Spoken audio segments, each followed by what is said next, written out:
ഒരു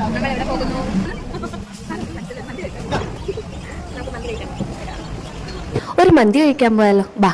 അതും മന്തി മനസ്സിൽ കുറെ നാളുകൊണ്ട് ആഗ്രഹിക്കുന്നു, മന്തി മനസ്സിൽ മന്തി കഴിക്കാൻ പോകുന്നു. പക്ഷെ നടന്നിട്ടില്ല. അപ്പൊ ഞങ്ങൾ വേറൊരു വഴിക്ക് പോയതാ. അപ്പൊ അത് കഴിഞ്ഞിറങ്ങിയപ്പം എനിക്ക് മന്തി കഴിച്ചിട്ടും കൂടെ പാം. ഒറ്റ മൈൻഡ് നേരെ വിട്ടു മന്തി മനസ്സിൽ.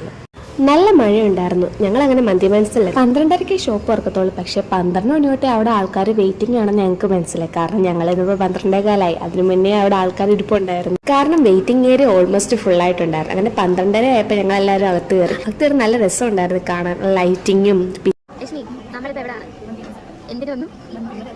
അങ്ങനെ അതൊക്കെ കണ്ട് മന്തി ഇപ്പം വരും എന്ന് പറഞ്ഞ ഒരു എക്സൈറ്റ്മെന്റിൽ ഇരിക്കുകയാണ്. പക്ഷേ വന്നില്ല. അതിന് പകരം അവർ മയോണൈസും സാലഡ്സും കാര്യങ്ങളൊക്കെ കൊണ്ടുവച്ചു. ഞങ്ങൾ പിന്നെ വരുന്നിടം വരെ അതൊക്കെ കഴിച്ചാൽ അഡ്ജസ്റ്റ് ചെയ്യും. ഞങ്ങൾ 12:15 വന്നു. 12:30 ഷോപ്പ് തുറക്കത്തോളായിരുന്നു. എന്നിട്ട് ഇപ്പോൾ വന്ന് പറഞ്ഞ് 15 മിനിറ്റ് വെയിറ്റ് ചെയ്യണം. അത്രയ്ക്ക് തിരക്കും ഡിമാൻഡ് ചെയ്യുന്നത്. 12 സംതിങ് ആയിരുന്നു. എല്ലാ സീറ്റും ഫില്ലാണ്. വെയിറ്റ് ചെയ്യാൻ പറഞ്ഞതിന് കാരണമുണ്ട്. സീറ്റെല്ലാം ഓൾമോസ്റ്റ് ഫുള്ളായി. എന്റെ പേടി ഇവർ രണ്ടുപേരും കൂടെ മന്തി വരുന്നതിന് മുന്നേ മയോണൈസ് തീർക്കുമെന്നായിരുന്നു. അതിനുശേഷം നോക്കുമ്പോൾ എന്താണ്ട് എന്നെ ഇരുന്ന് കുറ്റം പറയും.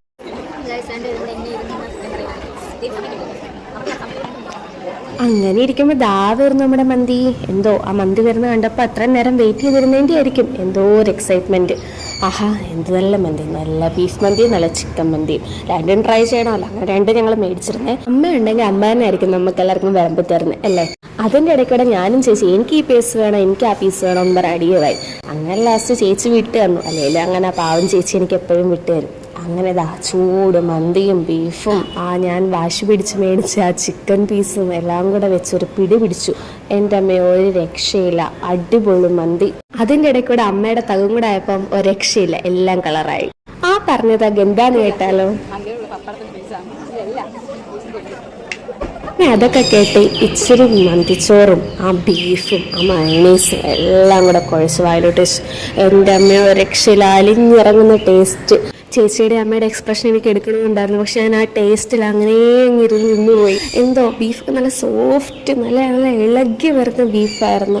എനിക്കറിയത്തില്ല, എന്തോ അടിപൊളി. എല്ലാവരും മസ്റ്റ് ട്രൈ ആണ്. മന്തി മനസ്സിൽ എവിടെ ഉണ്ട് അവിടെ പോയി മന്തി ട്രൈ ചെയ്തോളാം. പിന്നെ നിങ്ങൾക്ക് മന്തി സ്പോട്ട് മന്തി മനസ്സിലായിരിക്കും ഫേവറേറ്റ് ആയിട്ട് വരും. ആ ടേസ്റ്റിൽ ആവശ്യത്തിലധികവും വെച്ച് ലാസ്റ്റ് ഇങ്ങനെ ഇട്ട് കുഴയ്ക്കുക.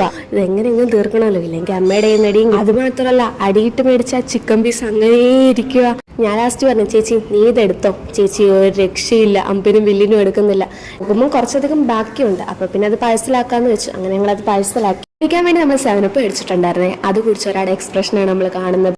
കണ്ടിട്ട് വേറെ എന്തോ കുടിച്ചതുപോലെ തോന്നുന്നു. അതിൻ്റെ ഇടയിൽ കൂടെ എനിക്കൊരു പണി കിട്ടി, അത് ഞാൻ ഓർക്കുന്നില്ല. അങ്ങനെ ഞങ്ങൾ പേയ്മെന്റ് ഒക്കെ ചെയ്തു. മന്തി മത്സരം ടാറ്റാ ബൈ ബൈ പറഞ്ഞിട്ട് നേരെ